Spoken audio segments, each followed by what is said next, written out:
So before we begin with the agenda tonight, I'd like to welcome our newest member to the Planning Commission, Joe Dow. And Joe, if you would, please introduce yourself. Tell us a little about your background and what led you to join the Planning Commission. Great. Thanks, Lane.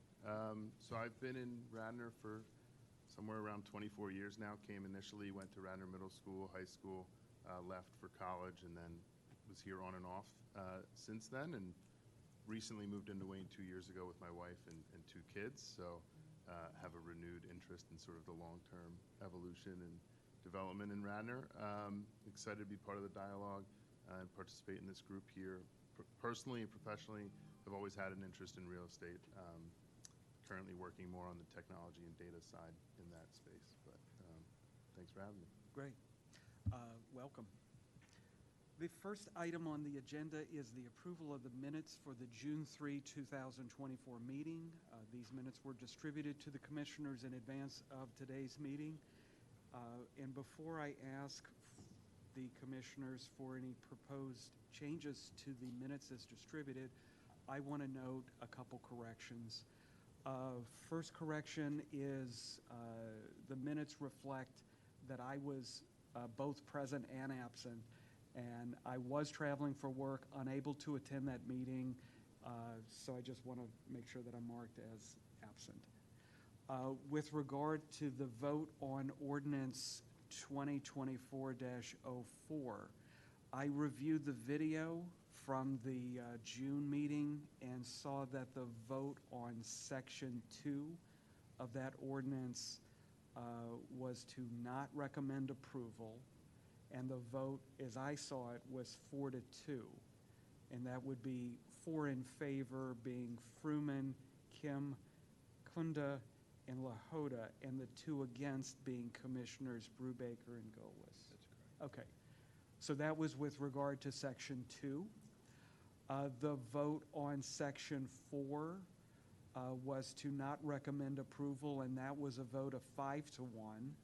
With the 5 being Commissioners Fruman, Kim, Golis, Kunda, and Lahota in favor, and the 1 commissioner voting against was Commissioner Brubaker.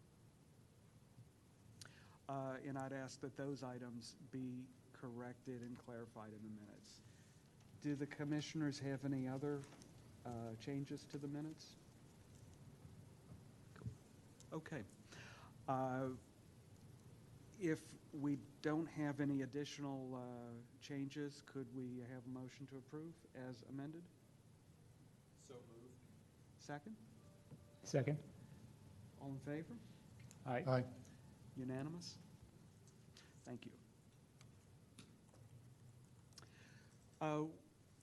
One additional preliminary announcement. Agenda item 3A is listed for the application of 212290 for land development at 60 West Avenue. I would ask that the applicant or a representative come up to address this. Thank you. So I I'm David Falcone here on behalf of that applicant. Spoke with Steve Norsini earlier today, as well as with Commissioner Larkin.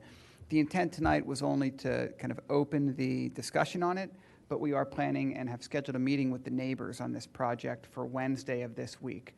And kind of after giving it additional thought and having the initial review letter from Township staff, we think it's best to get that neighbor feedback, address some of the engineering comments on that letter, and then appear before the board next month, or the commission next month, and make a full presentation at that point, with having had that initial neighbor feedback and hopefully able to address some of the issues on the Township review letter. So with that said, we're asking to continue tonight's meeting to the next Planning Commission meeting after we've had a chance to address those things. Okay.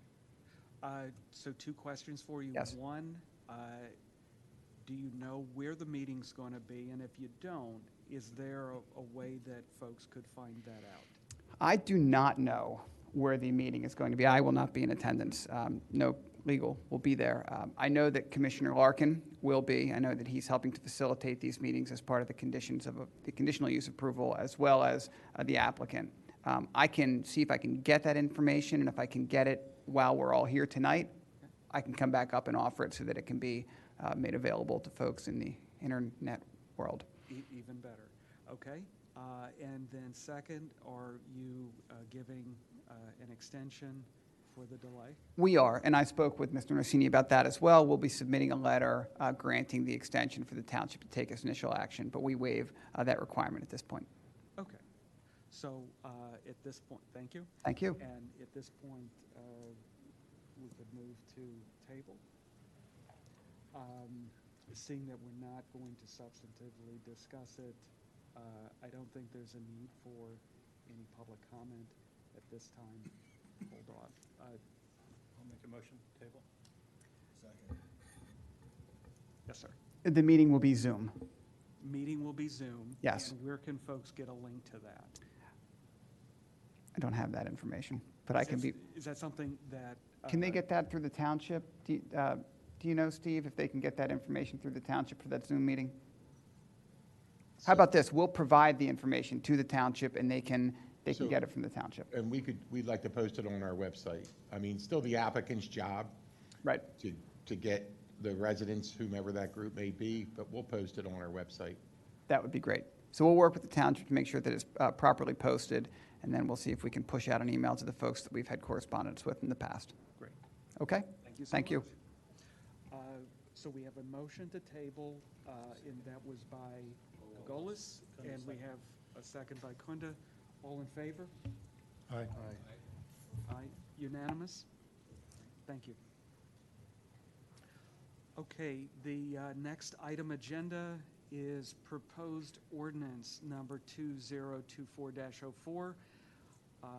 This is an ordinance to amend the Radnor Code at Chapter 280 zoning with 6 subsections.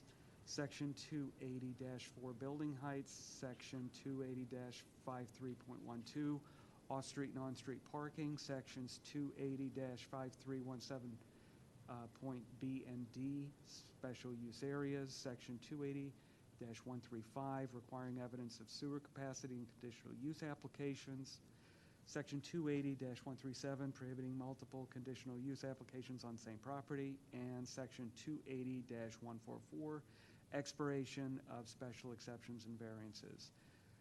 This ordinance was previously before the commission during the meeting on June 3, 2024. Since that time, actually when the ordinance was before us, there were 3 votes taken on that ordinance. Since that time, we've received a revised, slightly revised version dated June 20, 2024, reflecting changes that are now designated in yellow highlighting. As I understand, there are 10 paragraphs to the ordinance. During last month's meeting, the commission voted 6-0 to approve all of the paragraphs with the exception of paragraphs 2 and 4. So the approval was for paragraphs 1, 3, 5, 6, 7, 8, 9, 10. With regard to each of paragraphs 2 and 4, the commission voted and recommended denial of those paragraphs with a vote of 4-2 and 5-1 respectively. The revised version of the ordinance does not make any changes to paragraphs 2 and 4. They are the same as they were last month. The revised ordinance does make changes to sections 1 and 3 of the version which was approved last month. With regard to paragraph 3, the change appears to be non-substantive in that it would now set forth an enumeration of factors to be considered, which are not only for the approval, but for any approval with conditions or denial. So there's really no change to what was voted on last time. With regard to paragraph 1, there is a substantive change. The language adds a clause to 2 of the sentences, and I'll just read them real quick. Elevator, housing, stair towers, equipment, penthouses, tanks, air conditioner, towers shall not be included in measuring height for multifamily. It's now added parentheses, greater than 10 dwelling units. Goes on to include institutional, commercial, office, and industrial buildings. The second change is to the sentence, elevator housing, stair towers, railings, and other residential structures shall be included in measuring height for single-family dwellings, two-family dwellings, and now adds the clause, or multifamily buildings of 10 dwelling units or less. My thought in addressing this would be to have a discussion and then potentially to have the same 3 votes we had last time and see if we come out with the same or something different. Does that sound a reasonable course? Okay. So does any of the commissioners have any thoughts on any of the provisions of this revised ordinance? Well, I watched the BOC hearing, and they didn't refer to our take on this. They did refer to the Delaware County Planning Commission, but they didn't refer to us. So my feeling was we can have a discussion about changes in the red line, but I think we stand where we stand, right? Other than that, Potentially. I didn't see any reason for me to change any of my voting. I guess that's what I'm trying to say. Understood. Very good. Do any of the commissioners have any thoughts to the changes that have been made to Section 1 of the proposed ordinance? So, Actually, Mr. Norsini, could I have you chime in? I'm sorry, I was asking you to move Oh, I'm sorry. Sure. after the board. Okay. Commissioner Kim? yeah, thank you, Chairman. I am looking for some background, some context for why we have been asked to vote on this now twice. Can somebody just explain why the Planning Commission is asked to vote on this ordinance change? The township is legally obligated to provide you with this ordinance. You do not have to put it on your agenda, you do not have to vote on it, but the township, if any change is made to any land use ordinance, the township is obligated to send it back to both its planning commission and the county planning commission with that change. If it's not, and the extreme example of this is an ordinance where the number at the top was changed, nothing of substance wasn't, and the courts threw it out as void. So any change made to ordinance needs to be re-forwarded to the planning commissions.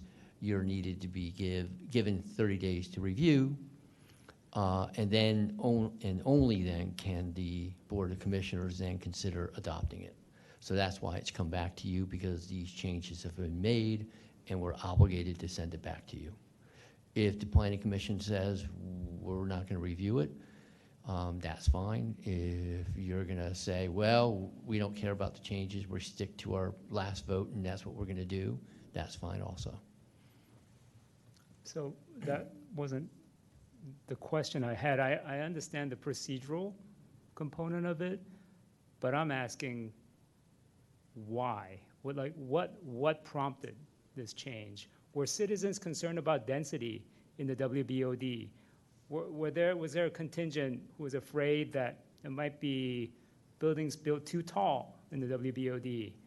Is that why? What prompted it? That's the question I have.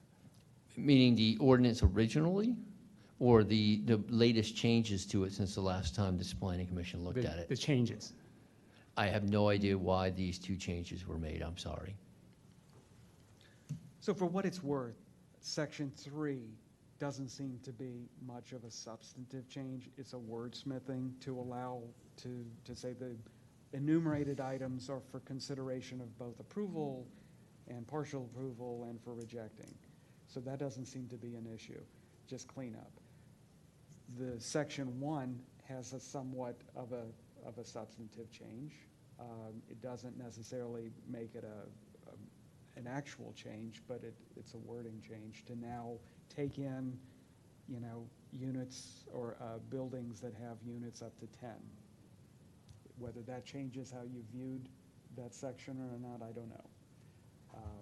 But that's what I'd like to at least get everyone's sense of whether that changes your decision from last month.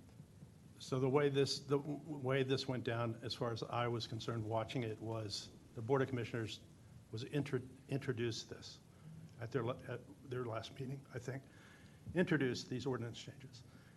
The Board of Commissioners didn't understand. They had to be, John Rice walked them through all the changes.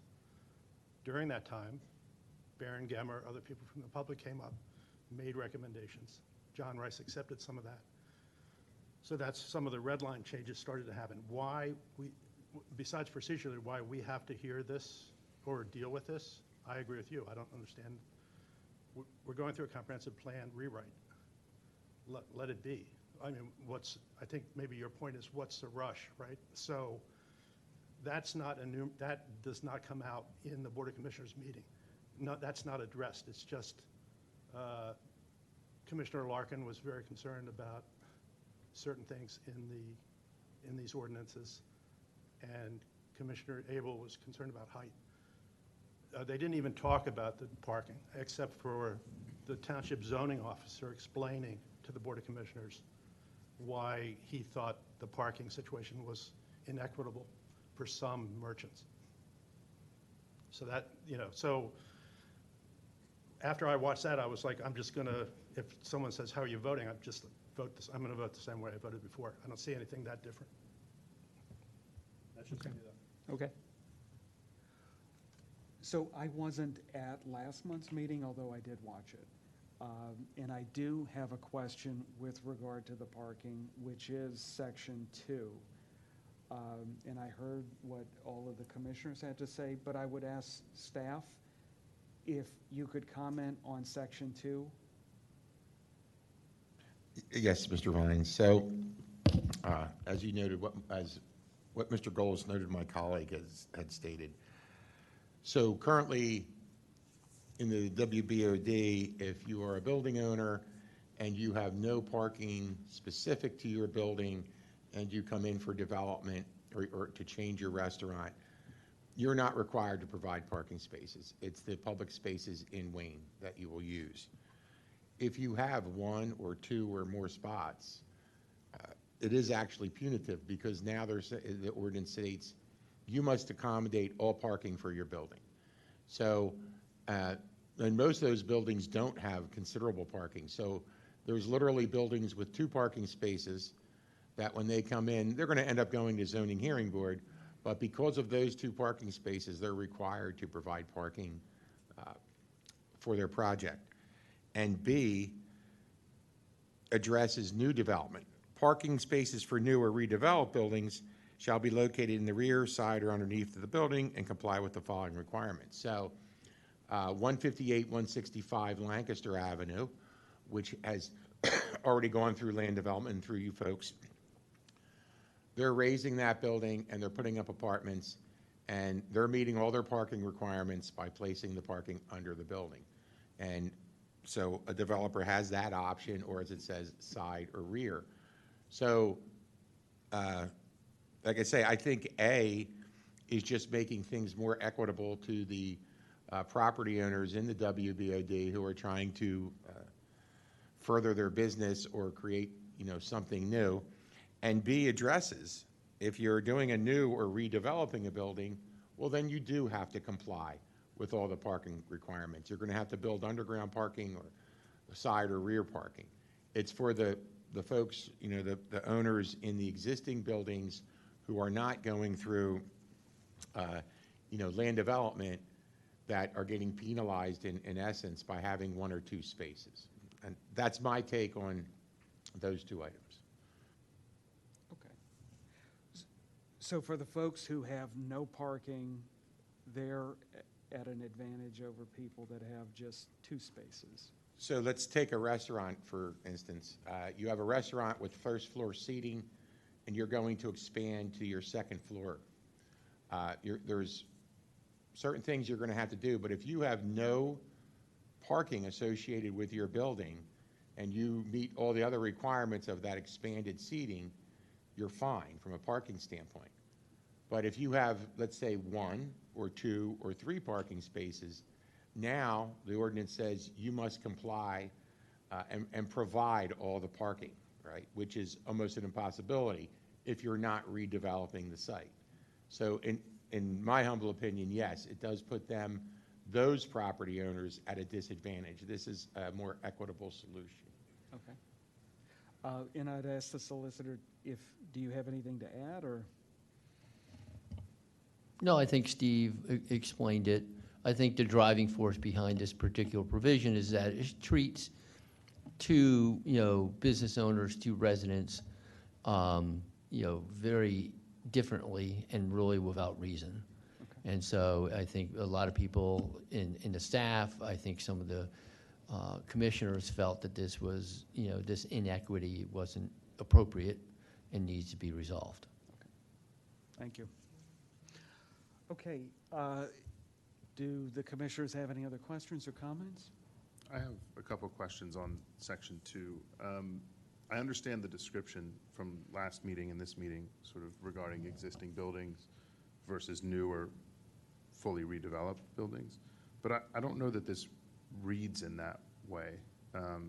Section 2A says, where on-street metered parking currently exists within close proximity to a proposed or expanded permitted use, no additional parking should be required. A new building would be a proposed permitted use potentially, and then have no additional parking required, and then sort of override Part B, right?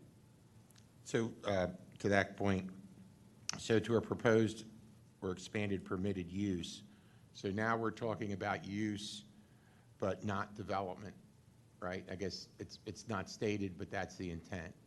So if, developer X buys a building and decides it's no longer going to be retail, I'm going to knock it down and put up apartments, they fall under B.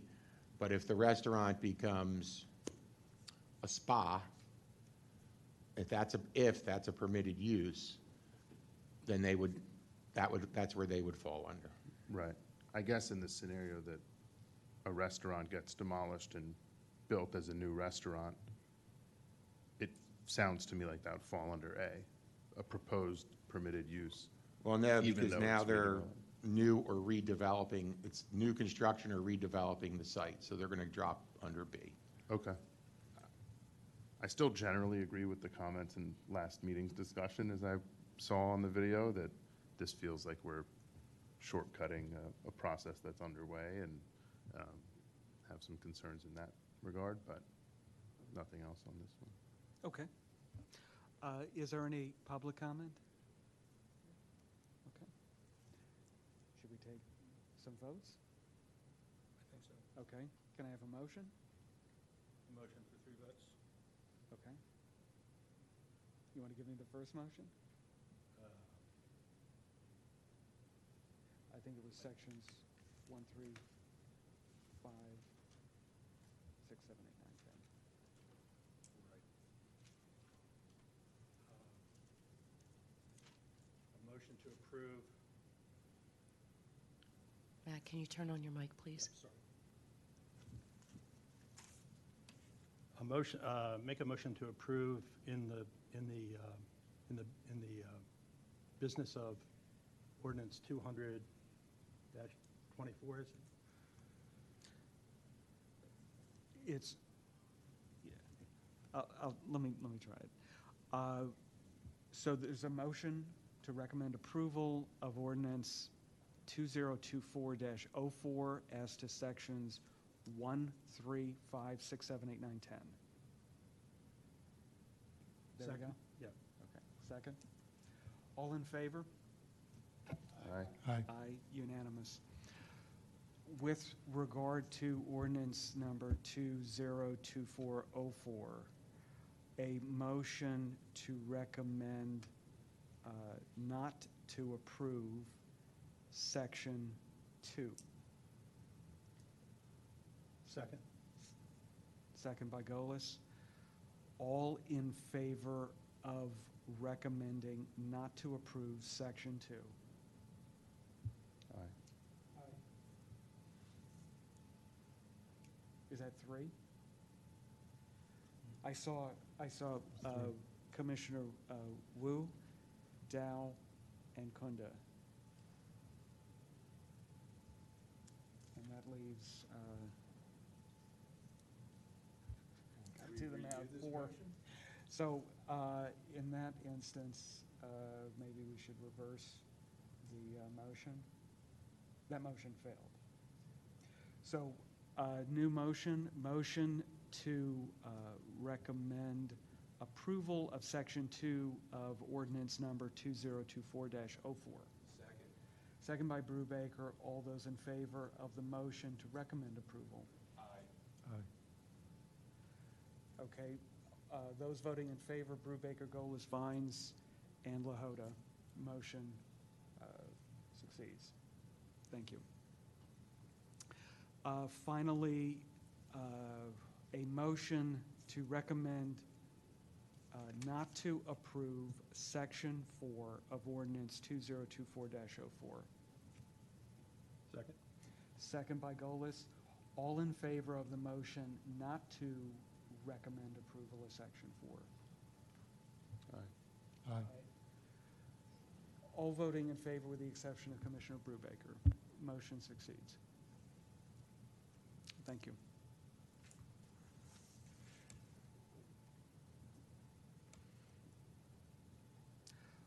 Okay, the next item on the agenda is the Radnor Zoning Hearing Board application for the project at Eastern University. The project, as I understand, would renovate and expand the current gymnasium. The applicant proposes to renovate, expand the current gymnasium to accommodate its current athletic programs. No additional gym seats are proposed. The applicant also proposes an addition to the Eagle Learning Center. For this project, the applicant requests variances or such other zoning relief from under number of off-street parking spaces, which is Section 280-103B of the zoning code, and a steep slope requirement at Section 280-112D of the zoning code. Do we have someone from the applicant? Yes. Can you state your name? Yes, give me 1 second. Sure.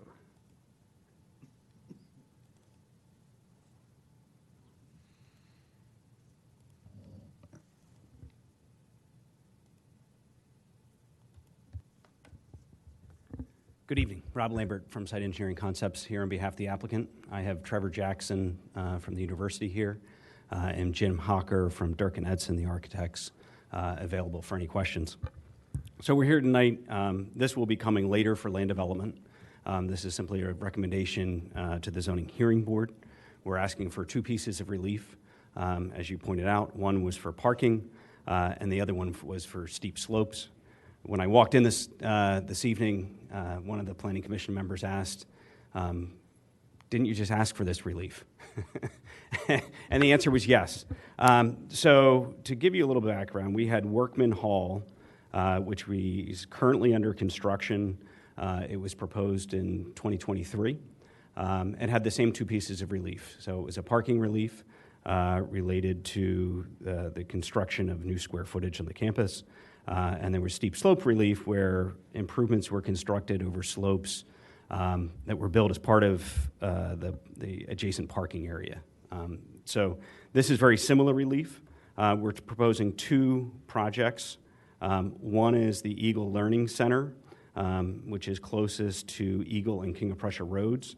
There's a small addition to, I'm going to call it the rear of the building, but from a campus perspective, there is really no rear. A small addition to the rear of the building that is for admissions. So for prospective students coming to campus, there's a small addition in that area. And the second addition that we're proposing is to the gymnasium. We're proposing really support areas for the existing gym and for the athletic fields. So first, I'll go through the parking relief.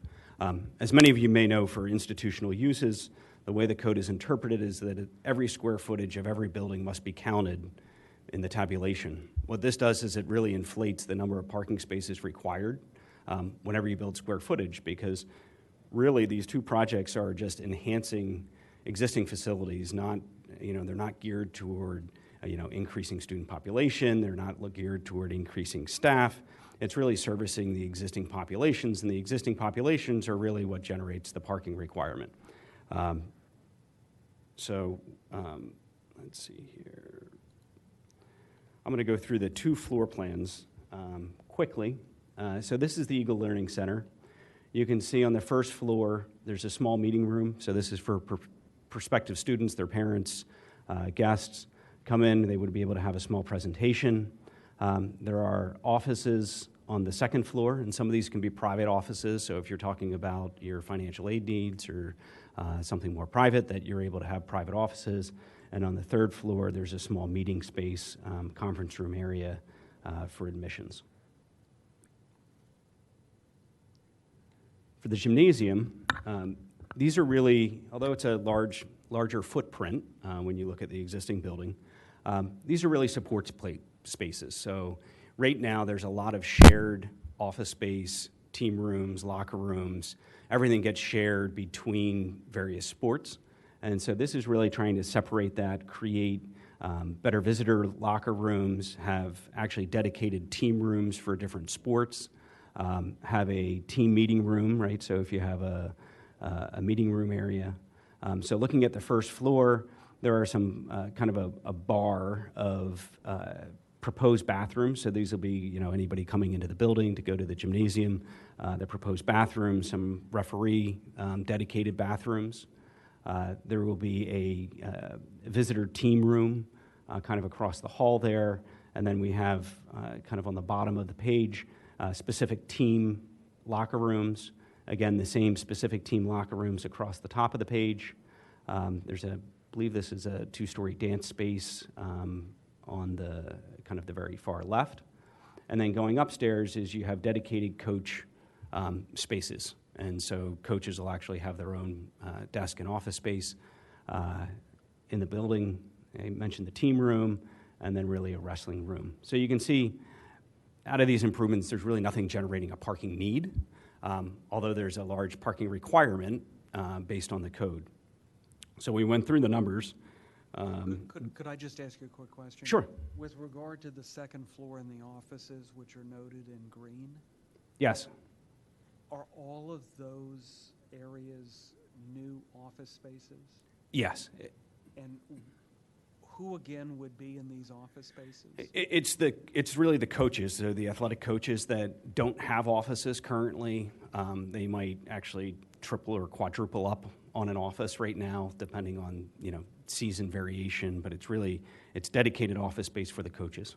Okay, so none of these folks are new employees or any. It's not geared to bringing in new employees. No. Okay, thanks. So right now, there are 1,084 parking spaces on campus. We've done a traffic study, which we'll be presenting, or a parking study that we will present to the zoning hearing board that shows that during our peak usage, we have 250 vacant parking spaces or available parking spaces on campus, so just under 25%. The proposed parking, so the Eagle Learning Center would require using the formulas, right? And so there's a whole set of formulas we have for a spreadsheet, would require 12 parking spaces, and the gym addition would be 227 parking spaces. A lot of that would be generated from, I think there's, 25 spaces that would be required for a team room. But as you can see, just as an example in this building, so the person using the team room, that's using the coach's office, the locker rooms, you can see how the square footage, when you base it on square footage, that number just really balloons on the requirement end. With regard to this, addition that you're putting onto the gymnasium, what is there right now? Right now, and I can go to plans. let's see here. Back to.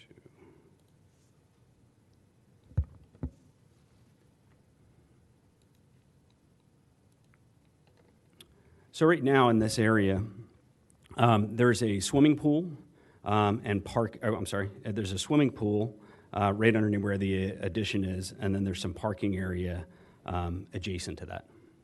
So how many parking spaces are being taken out by this addition? So I'm going to go back to the overall plan. So we're, on a net campus basis, we're actually adding 2 spaces. So we're not removing them, we're just relocating them. So we currently have a parking space just to the left or the west of the addition. That parking lot will be reduced. I believe it was 59 parking spaces are going to be lost in that area or relocated. We will be proposing a small parking area. Right now there's a volleyball court and other improvements kind of in this middle area. And then we will be proposing on this, as you enter, I'm going to start up the top. So as you enter up by the Eagle Learning Center, we'll be adding additional parking up by the Eagle Learning Center. And then down, and I always mispronounce the name, I believe it's Sparrowack? Sparrock. I always pronounce it wrong. Sparrock dorm, where we're going to be proposing parking there, and just at the end of the parking next to Sparrock, we will be adding a few parking spaces there. So we actually have a net gain of 2 parking spaces. So you do, but not really connected to the gym. We do, but we look at it as really as a full campus, so that we have the parking spaces which are close by the where I mentioned the volleyball area. So we'll be adding 19 parking spaces in that location. And one thing I didn't mention is we're actually, as part of this project, we'll be building the connector road that connects the gym parking really to the rest of the campus. And so by the campus center, there's a large parking field that can be utilized. And you can see to the kind of bottom right, there's a large parking field there. Although it's a larger campus, you can pretty much walk anywhere on campus in about 8 minutes from one end to the other. And I remember my college experience was a lot longer than 8 minutes to go to my parking space.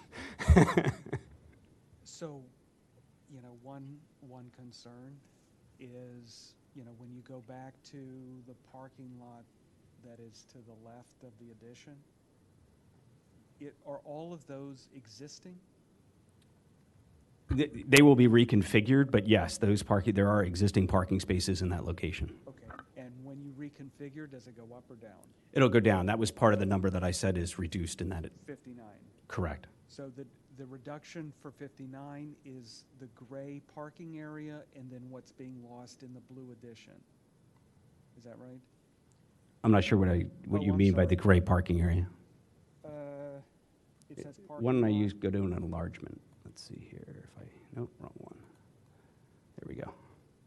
Okay, so the area in gray, and you said in the area in dark blue, there's parking right there, or no? Right now, there's a swimming pool roughly in this location, and there's some parking that kind of wraps up and around that swimming pool. Okay, so those parking spaces get lost. So combination of the ones you're going to reconfigure in the gray plus the ones you lose in the dark blue is down 59? Correct. There's going to be 43 spaces just to the left, and then we have 18 spaces that are going to be kind of along this link road. There's an existing volleyball court here. And then it's the other spaces that we mentioned in the 2 other areas. So what I was trying to figure out is, for the areas that are around the gymnasium, including the 20 or whatnot you said that are a little below, what's the net of that area? 59 down? 59 minus 18, right? So we're going to be about 30 spaces less in that area, in that immediate vicinity. In the immediate vicinity, but you're going to have other parking? On a campus-wide basis, right, we have other parking. Okay, so what is next to, could you go back to, I guess, the first one that we started with. Okay, so the area in white, beyond the border of the school? Yeah. Over here, so this would be Yeah. Fenimore. All of it. Is that park, or does that go into the residential at that point? So down in the down where this parking lot is, so Fenimore, you can see just in this area, there's almost a 90-degree turn of the residential area, but this is the residential area right down here. So do you have a concern that, people might, want to park there as opposed to on the other side of campus and walk? So those roads, number one, are signed for no parking. They have no parking, existing signage on them.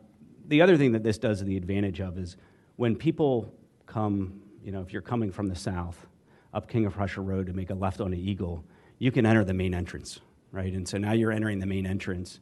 You're really, to go, when we provide directions to the gym, it's going to be coming through the main entrance. And so this currently, the parking lot that's adjacent to the gym currently is really on an island, and it's accessed off of the residential street for all traffic. So what we're doing is limiting the access to the residential street, right? So we're going to have, either gated access there, something along those lines. So limiting the access there and providing this link. And so when somebody gets directions down to the gym, they're going to come in through the main entrance, and they're going to be able to drive through campus to come down to be able to either park, non-peak times right next to the gym, or there's many options throughout campus that they're going to be able to park. So in order for them to go all the way around, it's going to be a long way to get them back, if they go out to that residential street. But to clarify, anybody that did try to enter there in the future wouldn't be able to get to that parking lot. You're saying that's going to be gated? Correct, that'll be a gated So entrance. somebody that did come there is basically inclined to park on the street because they'd have... Well, it's going to be, there's no parking on the street, it's signed that way. So that was the distributed parking, and we started seeing some of the other slides there of the blow-ups. I'll flip through quickly. So this was the enlargement, showing the parking up by the Eagle Learning Center.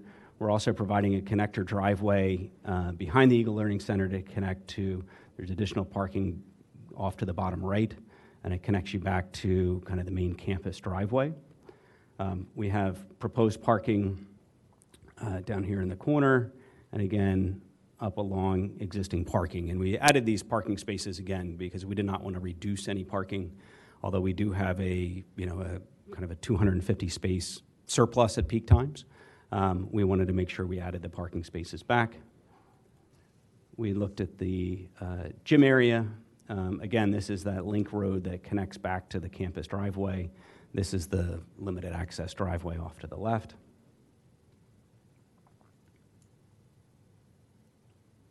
And so this leads to our steep slopes. As I mentioned, these campuses have been developed over the last 50 years, and there's kind of constant evolution. We have many of the permit plans for these slopes, so I believe technically we would not need any relief for a lot of these slopes.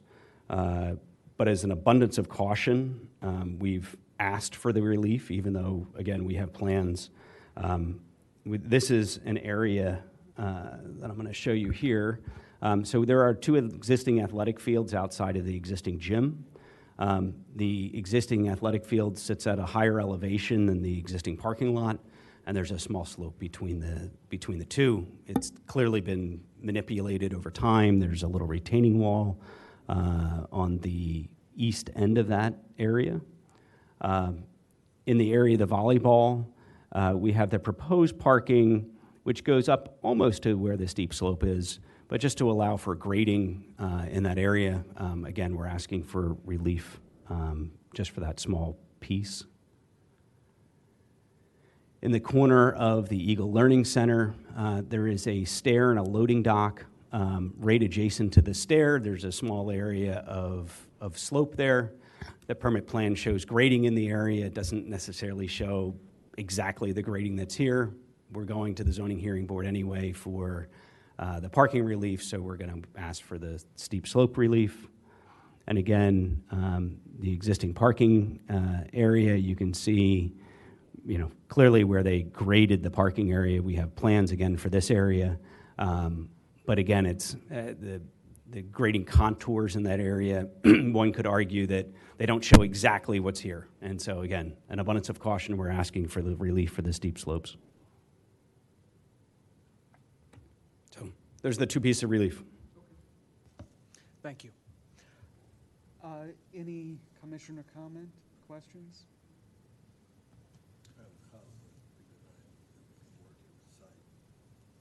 Okay. Yeah, this feels like Rob said, very familiar to me. And I remember looking at topo maps, and there were no steep slopes. I mean, these are man-made. There's no doubt about it. And in terms of the parking, you're over-parked now. I mean, 250 surplus parking spaces at Yes. peak. During the peak time, the traffic engineer actually went out and counted parking spaces. So I think we recommended approval the last time Eastern was here, and I don't see anything different in this. Okay. Any public comment? Just before we do, on the parking, I do think location of parking on campus is a valid point that's raised. Just a question, is there any existing shuttle that runs on campus between parking and different facilities, or? There's lots of pathways. I'm not sure about a shuttle. We don't have a shuttle yet. We have shuttle service. It's mainly to like the train station, to the mall, to places off campus. We don't have an internal shuttle system right now. Not to say we wouldn't going forward. We have talked about that internally, but we're just not at that point yet. It doesn't exist at this moment. Okay, just curious when athletic events are hosted at the gym. Okay. Do we have a motion? In the business of Eastern renovations, we recommend. Mike? Oh, sorry. In the business of Eastern University renovations for athletic facilities, learning center, we recommend that our recommendation is approval to the zoning hearing board. Okay. Do we have a second? Second. Second by Brubaker. All in favor? Aye. Aye. Thank you very much.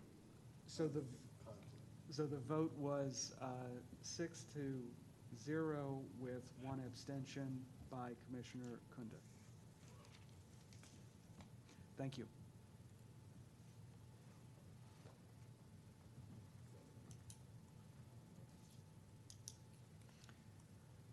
Okay, the next item on the agenda is application 211488 for land development at 270 Bryn Mawr Avenue.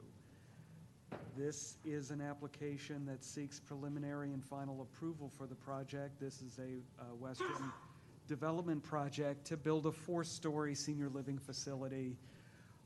The project has been in front of us several times before, and the history of the project was recounted at last month's commissioner meeting. Among other things, the project has had modifications and zoning waivers that were granted in accord with an agreement of settlement reached with the township dated September 11, 2023. As we have noted, in addition to the prior discussions, considerations that we've had on this project, several members of the commission have attended formal site visits at the property. Those were held on March 25 and April 22 of this year for a tour conducted by the developers that allowed the commissioners to clarify in person details of the property at issue. The June 3, 2024 minutes reflect that the application was tabled last month because the commission, quote, had concerns about the plans and asked to see new plans showing access easement, pedestrian path, ADA crosswalk, planning module, sewage facility module, among others. So with that, I would ask the applicant to come forward, address the application, and discuss what new information we have. Thank you. David Falcone here on behalf of the applicant. Just very briefly before I'll turn it over to our engineer, there was also another item that we were asked to clarify very specifically and return back to the Shade Tree Commission to address some tree planting and counts. We did do that. We were in front of the shade tree and confirmed the plan meets the promises that we made during that process. So with respect to the parking, I know that we've submitted new plans. We've been working with Damon on that, but I think my engineer would probably be best to address that. And I believe those were the two primary issues from our last meeting that we said we'd address and come back, and I promised we would. So we're here. Thank you.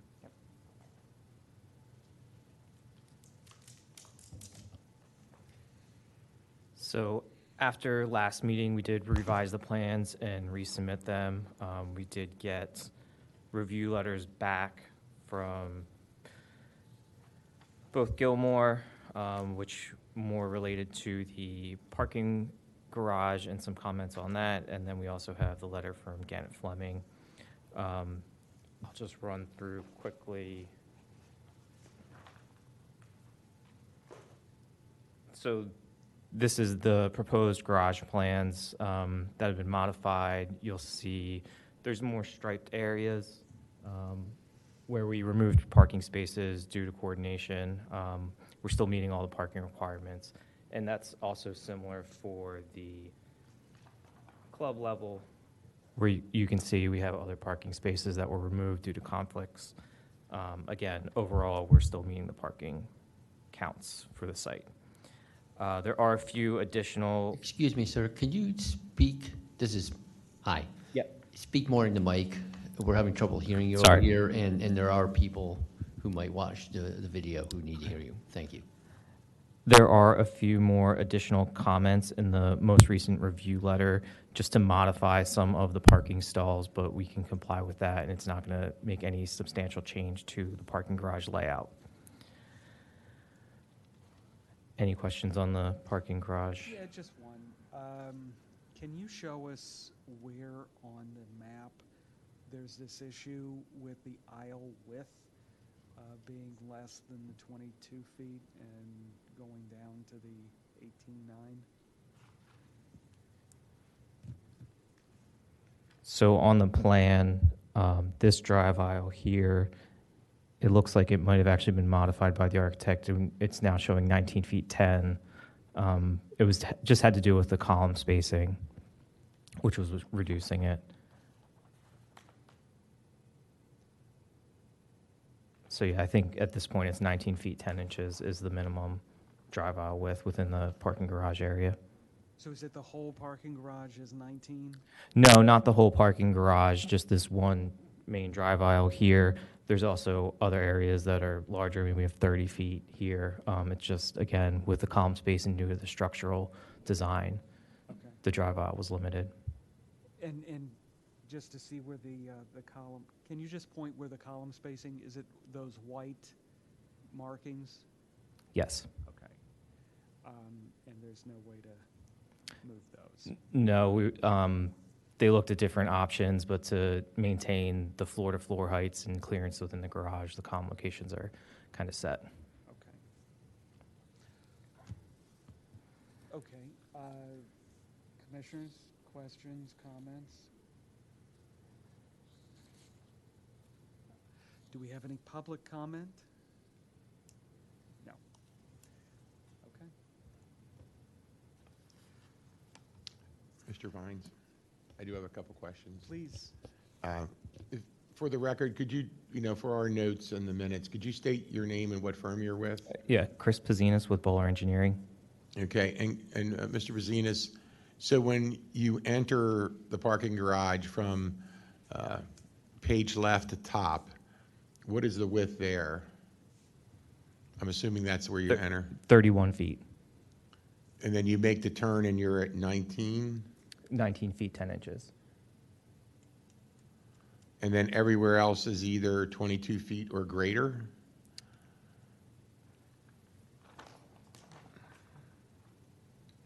There is some spots on the club level that are 21 feet and change in this area. But then most other areas are 22 feet or greater. So when, this from the waiver request, it's going to have to go to the board, you're going to have to be very specific as to what areas are being requested in the waiver. And if you could call them out on the plans, that would help us. Okay. And is there anything that, if you flip back to the first page, that kind of lets me know when I come in and it's very wide and now it's somewhat narrower? Is there anything that's letting me know that? Assume I'm a terrible driver.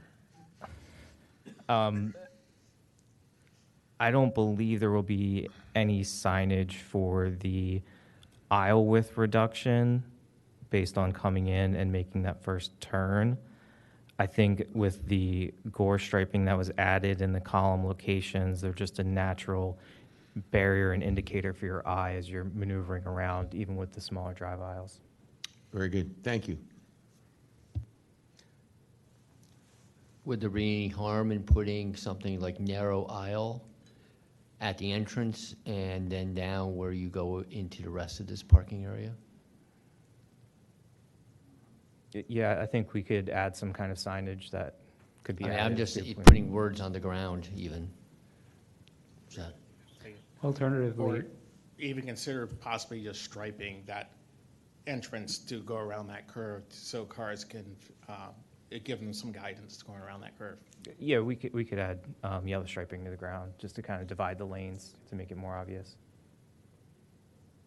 while we're on the topic of signage, could we maybe, for the first 6 spaces, dedicate those for compact cars only, just so that you can prevent longer vehicles obstructing this already very narrow drive aisle?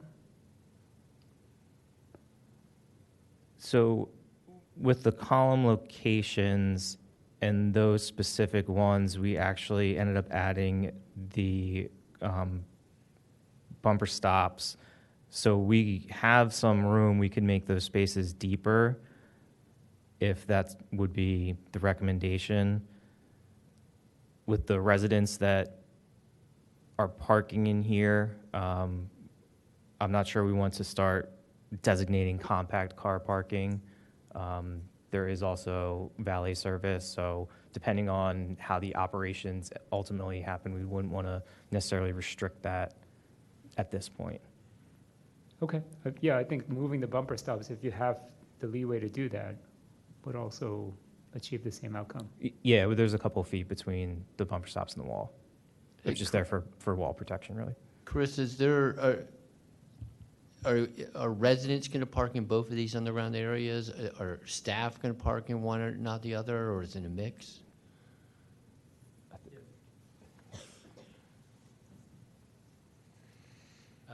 Good evening, Michael Mayer with Western Development.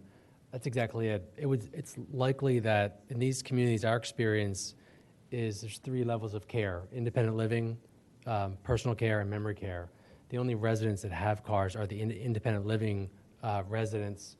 Our experience is about half of those residents have the cars, and of that half just sit. So it's a very, very low volume garage for sure. Staff will be most active, and it's likely that the upper level garage would be most accommodating and useful for residents to park themselves. I would think there's a very low scenario where a resident would drive to the lower level car themselves. Yeah, I guess just another thought we had looking at this is maybe these spaces backing out into the narrow aisle, be it staff spaces only, since they're going to be used to it, doing it every day, and you know, maybe just, you know, mark them off that way and you know, hopefully help prevent any sort of issues. Certainly reasonable. I think we would like to do either staff or valet. That way it would make sure it's not an elderly resident. Okay. With regard to the letters that were issued, there's a letter from Gilmore and Associates on June 26, 2024. This has 4 requested saldo waivers. Is that right? Yes. Okay, and its first waiver is section 225-12A, and it's for preliminary final. And the second waiver is for section 255-20.B1N, and this is for features within 500 feet. The third waiver is section 255-29, and this is what goes to what we were just discussing. Correct. The width of the aisle for parking. Correct. Okay. And the fourth waiver is for section 255-29B1. Can you tell us what this one is about? Yeah, we discussed this a little bit last time. This is for the reconstructing of the existing parking lot here, based on the configuration and other landscaping. So we're basically just putting this parking lot back very similarly to what it is. There's just a slight change with the ADA spaces, and just due to construction, we pulled it back from the retaining wall 2 feet, but we're leaving that area in kind, which was part of the settlement agreement. And does this waiver go to landscaping and the trees? Yes, it's just for the trees being put here. We still have enough trees on site to satisfy all the requirements. Okay. With the Gilmore letter, Damon, did you have anything further to add? I did have one more question regarding what's the height of the clearance height of the garage? I don't think that's been discussed. The lower level, do you remember? I want to say it was 9 feet or 8 feet that it got reduced to. And I think the middle level was 9 feet, if I recall. And we're going to have the heights signed as you pull in, because you won't be able to get a van into the lower level. Okay. Just make sure we note that on the plans. I do notice there's, Okay. I guess, a suspended height sign on there. It just doesn't call out the height. Yep. Okay.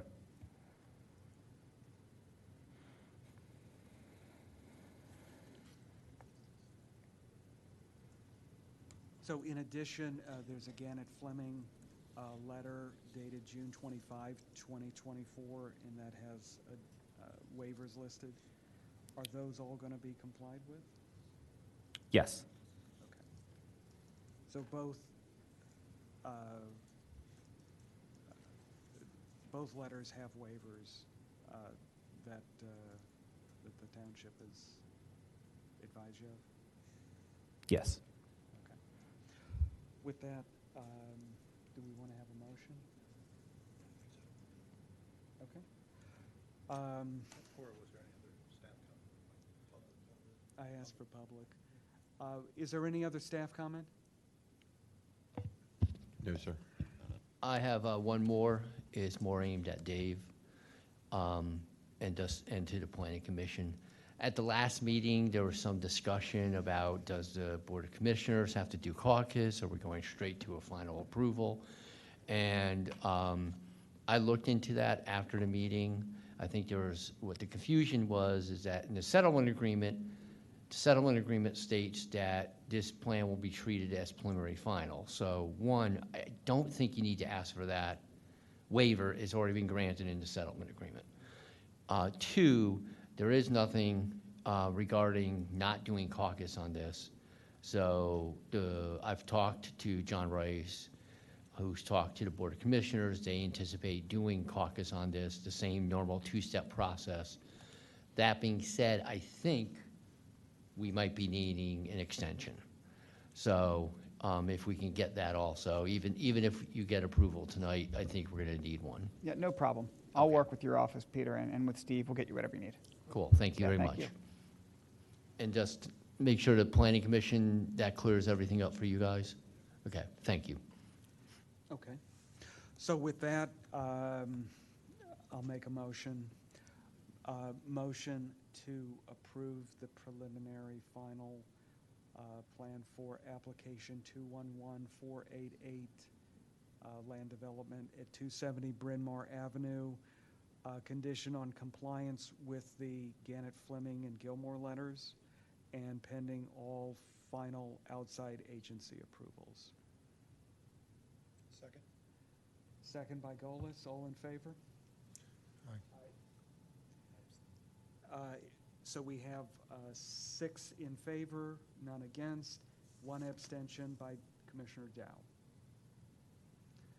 Okay, do we have any, and thank you, thank you. Do we have any new business, old business? Seeing none, do we have any additional public comment? Can I have a motion to adjourn? So moved. Second? Second. All in favor? Aye. Thank you.